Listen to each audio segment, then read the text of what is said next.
You in LA? Hello, everybody. We are live on hashtag Badge Chat Show and Tell. We're joined this week by Julie Keene of Participate and Nate Otto joining us live from the Concentric Sky and Team Badger's offices. Before we jump in and share your debrief of this awesome ePIC conference that you both got to attend last week in Paris, France, maybe just for folks who don't already know y'all in the badge community, let them know what they're missing and just share just a real quick intro of yourself. Okay. Nate, you start. Okay, I was going to say after you. So thank you, Noah, for inviting me to join. It's a pleasure to be with you on one more wonderful Badge Chat afternoon. I have been involved with Open Badges since 2012. I currently am the director of the Badger platform at Concentric Sky. We're a software development company of about 80 people located in Eugene, Oregon, that builds Badger as a reference implementation of the idea of Open Badges as an issuer, a backpack, and a displayer. We also build a whole bunch of other badge solutions like Badger Pathways that let you do really interesting, cool things with badges that have the idea of making your badges meaningful. And so I was really happy to go participate in the ePIC conference in Paris this year. Yeah. Oh, that's awesome. And I was very lucky to hang out with Nate at the ePIC conference this year. So I'm Julie Keene. I'm a director of research at Participate, and we're an open platform for teachers K-12, and we've been issuing badges for mostly teachers in K-12 in the U.S. And internationally since about 2012, working with the open badge community to sort of figure out how to kind of make learning and recognition open and visible to many different types of diverse communities. So that's pretty much what we're doing. Our badging, in very different than other badging platforms, is just embedded into our instructional design. So basically teachers kind of go through coursework, different learning experiences, and earn badges and micro-credentials based on that learning. Awesome, and hats off to both of you for such quick introductions as we dive into just the meat and potatoes of why we're here. And we would be remiss not to mention that we did invite Serge Rivet, the founder and lead architect of this conference, to join us. It is also super late his time, so he's not able to join us live. But for folks who want to follow along at home, or if you're watching with us live, she is at Julie Keene. Nate is at Autonomy, OTTONOMY. And if you want to check out the conference website, it is epic.openrecognition.org, epic.openrecognition.org. And maybe that's just a good place to start. When y'all knew what you were getting into with ePIC, what is it that you knew you were getting into with this, conference that's so focused on open recognition of learning? Yeah, I'll take that first. So the ePIC conference, I think this was its 16th year. This has been going on for a long time. This is older than Open Badges, in fact. And the conference is a really great one. It's evolved in its purpose over time as the community has really discovered more about what the need for open recognition technology is. It started as mostly an investigation of e-portfolios, and since then it has added in additional strains of activity that include open badges, include blockchains, and just the construction of your identity, the construction and use of your identity online. And we all know that the trust that we have in communities and the recognition we give one another is such an important part of establishing an identity online. This is just a really special conference that happens once a year where we can really address those topics in an interdisciplinary way. This year we actually had it at a beautiful brand new venue in Paris, France, which was the Center for Research on Interdisciplinarity. It's a venue that has folks working in various different life sciences for the most part, but in a cross-disciplinary way. A bunch of different master's students in France who are trying to not do exactly biology, but not do exactly medicine, but bring these studies together. And in a similar way, we were bringing together studies in the different sort of technology and pedagogy realms that we touch on in the open badges community, the open recognition community, all to build toward an improved understanding of what it is that we can do to build trust in community, and to better recognize one another for our, what we each bring to the table in the professional and social communities that we inhabit. Yeah. And I think to build on that, like the thing that really struck me, because Nate has been to a couple of these, and we've both known, Nate and even Noah, we've all known Serge for a long time. And I think the depth that the European community have brought to badges around e-portfolios really struck me this time. In terms of that's their sort of mental model in terms of badges, which is e-portfolios have been really in operation in Europe for a very long time. So they have the frame in which they think about badging and recognition is really based on assessment. And so I really appreciated that, sort of the depth of sort of learning and thinking and intentionality around badges and what is kind of constitutes evidence of learning. In addition, I think the thing about recognition that really also I'm so excited about is when I talk to Nate or when I talk to Noah, something new comes out of those conversations. So what are the sort of ways in which we can visualize that new synthesis of learning that I think badges in both and different types of technologies that can undergird recognition?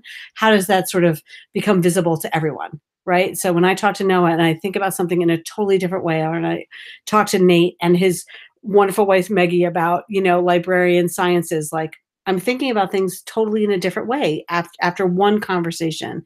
And what are different types of technologies that can make that learning visible? It's not always after a course or after a workshop. It's sometimes just a conversation that's 5 minutes. And it's totally changed the way I think about things. And that's what I think Nate is really trying to also figure out, even in a technology infrastructure way, like how can we make that visible? It's not just an endorsement of someone's skills. It's really like what came out of that conversation that Nate and I had that is like a new way of thinking for both of us. And that's what I'm really excited about. Yeah, exactly. And right, it's not just what tools we can build in terms of, web services and apps that you put on your phone, but it's also what practices can we build? What can we do in our communities to recognize one another? And so I'll definitely, in my work, I am a software developer. I'll focus mostly on that technical layer, but the fact that open recognition is something that connects both that social layer and the technical layer is what's really important to me about this conference. Yeah. And maybe you that's talked about, go ahead, Julie. Yeah. Oh, go ahead, Noah. Sorry. I was just going to ask a question, piggybacking on what you said about, the conversations with really smart people. One of the things that I noticed just following the hashtags, because it seemed like there was no consensus around how people were sharing, is That's true. there were a lot of new kind of folks for me to follow and learn from. And it seemed, is that a function of just me not being as dialed into the European conversations, or is it also that there's just more kind of folks from this diaspora of interest in this kind of shared kind of change the world kind of space of new folks coming and bringing their work to this space? I don't know, Nate, how you think about this, but I do think that Europeans have been thinking about competencies for a long time. Right? This idea of sort of that competencies are gathered, earned in diverse ways. So I think they're finally sort of jumping on to the fact that this technology can really further a way in which they are thinking about this already. And so the other thing, I think there is also a structure of their education systems. I don't know if Nate, if you would agree, but in my experience, the U.S. Context is so disparate, right? Local school districts, local schools.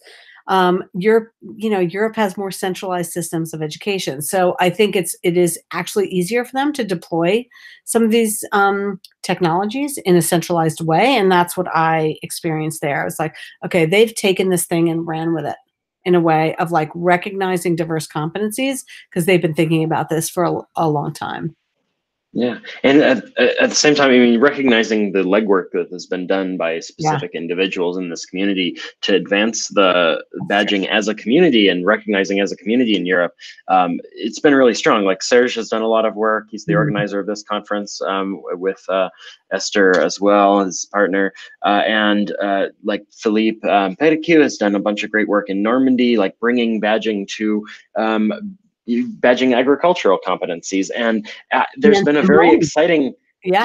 yeah, indeed. And there's been an exciting willingness from some of the key, governmental and institutional players within Europe that has been really springing up over the last couple of years as badges start to find their feet as a recognition technology, where these large institutions and state entities are willing to jump in sort of wholesale now in a way that I think we're not quite seeing yet in the US. We're seeing some really interesting Okay. statewide badging initiatives Mhm. in the US, and the character of them, as Julie says, is a little bit different and is a little bit more mature from some of the ones that I'm seeing in Europe right now. It's exciting and it's very inspirational. Yeah, I agree.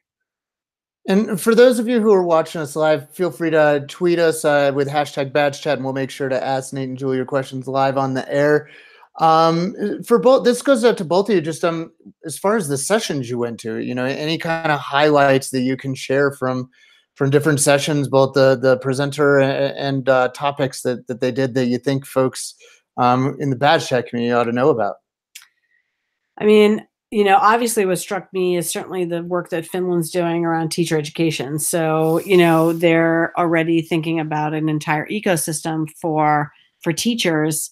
And of course, Finland has the groundwork available to do that. They are leaders in the area of teacher education. So they have also, again, it's a very centralized education system. So I was very interested in the work that Senna is doing in Finland around badging for teachers countrywide. And the Yeah, way, here I'll yeah. share on Twitter. I just shared on the badge chat hashtag the Gentle Student Project, which Mhm. is a really interesting community-wide badging program in Ghent that has elements of social discovery and location-based discovery, as well as mastery and building up skills in order to sort of better integrate with a community. That was just really exciting for me.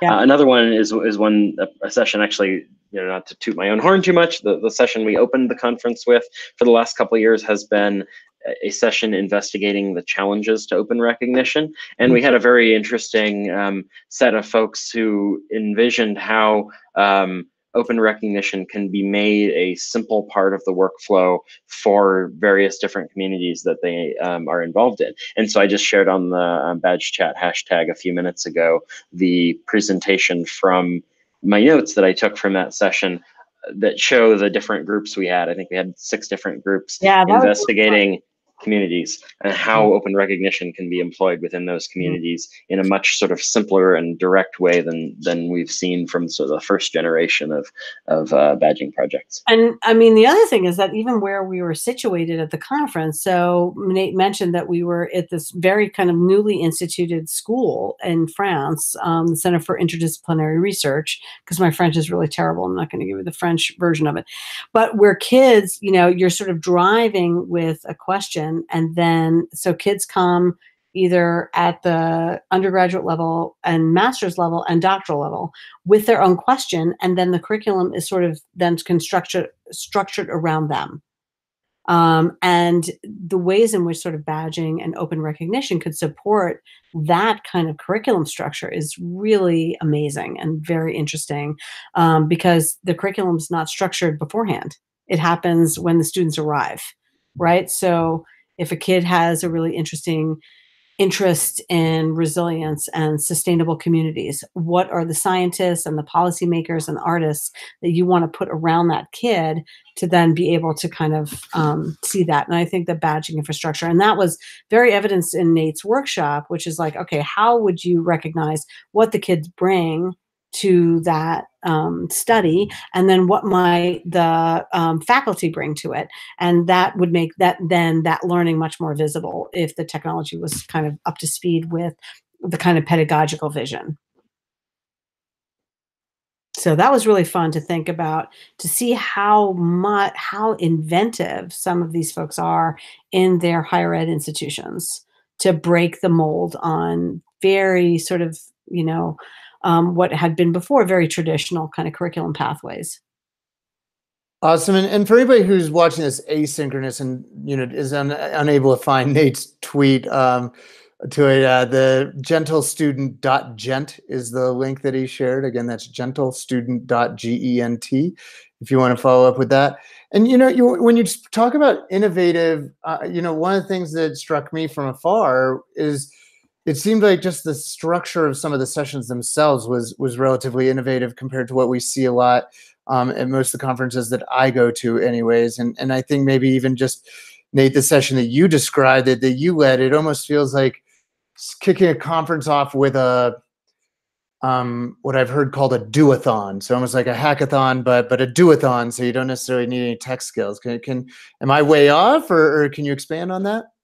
We had a great mix of sort of traditional conference presentations where people were describing the results of, or the current status of a project where they were implementing some type of open recognition idea, as well as this more sort of workshop oriented session. So we started the conference off with 2 tracks, one sort of as the 101 track, intro to open recognition technologies, including open badges, and the other as the examining the open recognition challenges track.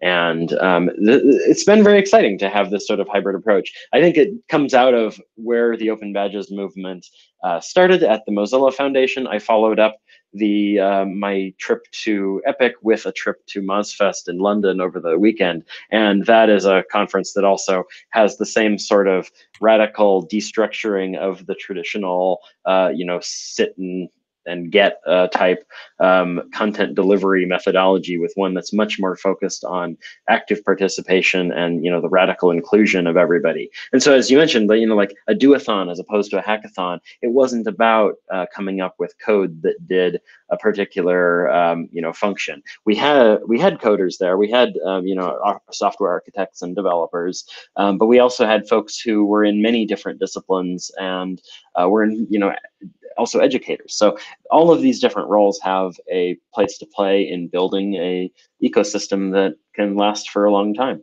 So we're glad to have them at ePIC. Yeah. And were there any kind of big moonshot type ideas that you heard, that in a really specific way? Either was it sessions or couch conversations or over drinks in the evening? Any moonshot kind of things that really get you excited? Definitely. Julie, did you have any first? I've got a few, but shout outs, but I want to give you. Yeah, I mean, I think the moon, it's always fun to, I'm sad that Serge is probably asleep, because it's always fun to try to figure out how to translate Serge's awesome vision for. Yeah, Serge's vision is always a moonshot. And when I first met Serge and was interacting with him in the Open Badges community, it felt to me like it would sometimes take me 6 months to understand what he was saying, and then in retrospect, it was such a simple idea. Exactly. And so Serge's ideas always feel that they are revolutionary, and he provides the space for people to explore them at the ePIC conference. One of them, of course, is this idea of bit of trust, which is something that a number of members of the open recognition community are investigating, and we're in the process of discovery of what it could be. And the core of it is this moonshot idea that recognition could become radically simple in a way that Open Badges has not yet succeeded in making it simple. And not only the ability to issue recognition, to send it and to author it, but the ability to understand it when it has been granted could be so much more incredibly simple than what we're familiar with in Badges. And I think it's really sort of, what I've always been struggling with Badges and micro-credentials is the fear that this really awesome technology could just sort of reaffirm existing top-down systems. right? And make them even stronger than they already are.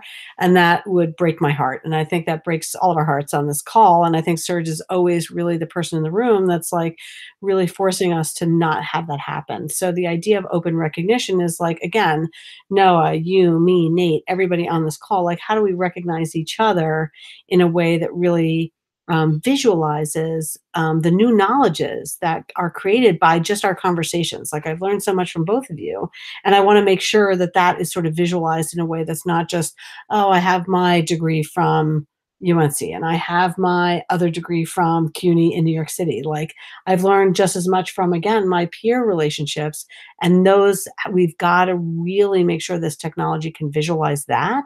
And I think Serge is always, through this conference and others, really making us stay true to that. That we're not going to lose that, that vision. That we can sort of break these top-down systems and really understand that learning is so radical when it's peer-to-peer, and sort of bottom up, and experiential. And yeah, that, Serge has a great. It's like, yeah.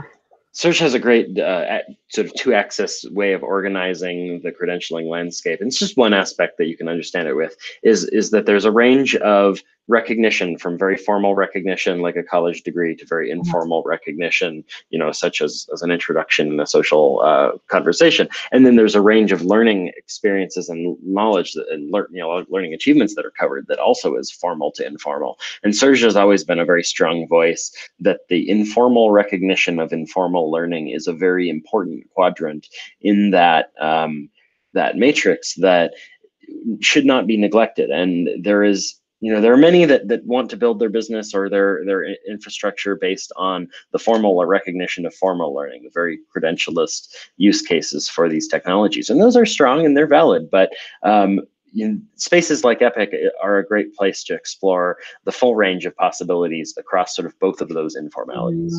Yeah. And for anybody who didn't type quick enough, as Nate said, there was the formal recognition of informal.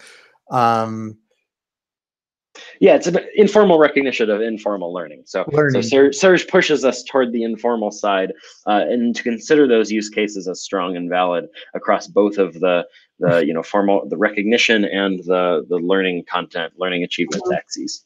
And go ahead, Julie. No, I was just going to add, just really like, really protecting that space. Right. So you want to do that formal recognition of informal learning and just making sure it's not co-opted in a way that undermines the power of that informal peer network piece. Yeah. And so just piggybacking on that, in order to protect that space and to build a place where it can grow and really come into its own, we need to make sure that there are conversation spaces where we really honor it and we do our presentations about this aspect of learning. And so there are pressures to focus really on the formal elements, especially because in the economy that's often where the money is. So what are the types of experiences and services and just communities that we can build that really advance the equality of the informal use cases alongside those really formal ones? Yeah. This is where open badges came from and the open recognition community came from. We've got our open recognition community calls that really do a good job. We've got badge chat that crosses this bridge across many different learning systems. And ePIC is just another one of those events on the yearly calendar where it's a really great space to explore these ideas and find those collaborators with which that you can really make some steps forward. And I think it's important for you and for Nate and myself and, for colleagues like Carrie and, Lamoya's, I think on this YouTube channel to get like diverse perspectives where, you are in an international context. So it's not just US centric and, where we can really understand sort of a kind of a global push for this kind of recognition. That there are many, many institutions and people out there that are really thinking about this deeply and have a lot of learner stakeholders that are really important to them and that they want to serve, so, yeah. Absolutely. And, something that I hear kind of as a subtext to a lot of what both of you are saying and something that Nate's mentioned specifically a couple of times is this notion of trust. And so maybe, as kind of our outro question, I think trust it. It's a one syllable. It's a word that a lot of people who might be watching this know what trust means, and specific to this space of open recognition and digital badge credentialing. It also is a bit of a more of a loaded word that has lots of really important definitions. And so maybe through the lens of the ePIC conference, if you could both just kind of expand on what you're seeing, what you're meaning and thinking in the back of your minds with regard to the word trust. I'll let you, Nate, start with it. Right. So the first thing I think is to make sure that we continue to question our own understanding of what trust is and what trust can be and how we can build it. It's really, it's an essential part of our existence in community. And not only, is trust something that you build in community, your identity is something that you build in community, and trust is the tool with which you build and maintain identity. It's an essential part of having what's called intimacy with the other members of your community, about knowing one another, knowing what you can do, and then there are the more sort of restrictive elements of like knowing what people are permitted to do, and aspects of like that sort of more formal and security-based representation of trust versus the you can imagine a trust fall versus a like a trust environment, like behind the security at the airport. Yeah, it's a really, not sure I'm going to be able to answer that now, because I think there is that sort of trust that I have, again, of like you and Nate and other people that and that comes after sustained interaction. And I think that's a part of it, which is, and I do think there are technologies that can build that, which is like, again, I think it is about a sustained interaction a little bit. That trust is sort of built over time. And I think there's ways that we can visualize that, which is like, there's sort of this innate, like, okay, there's trust. I think one thing I can think of is when I met Simone, right? I had never met him before, but I knew him through Nate and Carrie and even Noah. And so there was and Serge, right? So I was like, all right, because I knew him through Serge and Nate and Carrie, I'm like, okay, my peeps have vetted this guy, so I trust this guy, And so I think there's ways in which that network effect will work on the trust factor, which is we sort of, and again, I think you want to open up like trust, which is, it's not only that they think the same way that I do, right? I think it's because we have a vision, a humanist vision, which is that the diverse perspectives can come in. Not everyone has to agree with me, but I trust that there is kind of a holistic humanistic vision of what learning is, even if we don't agree on all aspects of it. And I do think that's based on sustained interaction and also friends of friends. I do think that's a piece of it.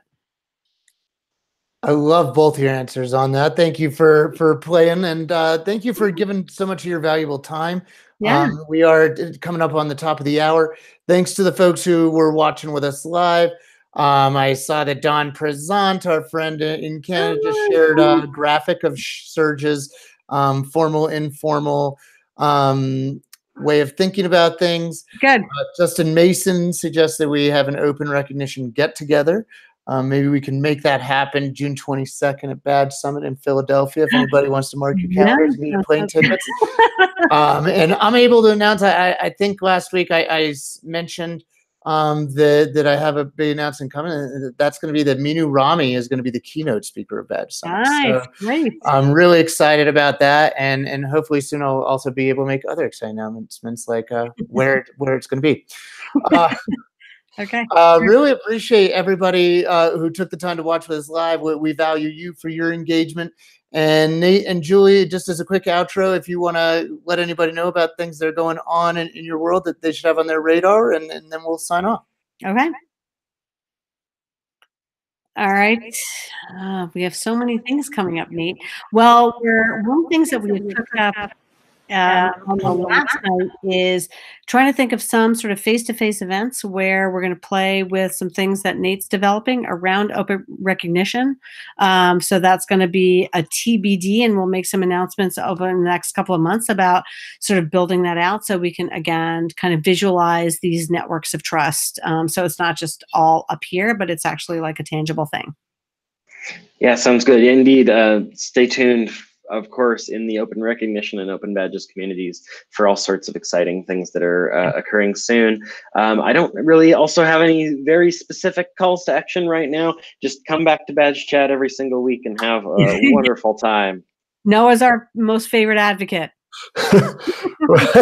And it's all about the community and all about, us trying to help people tell better stories about who they are as achievers. Yeah, that's right. Thank you both for everything you're doing to change the world. Thanks everybody for watching, and have a great and badge-worthy week.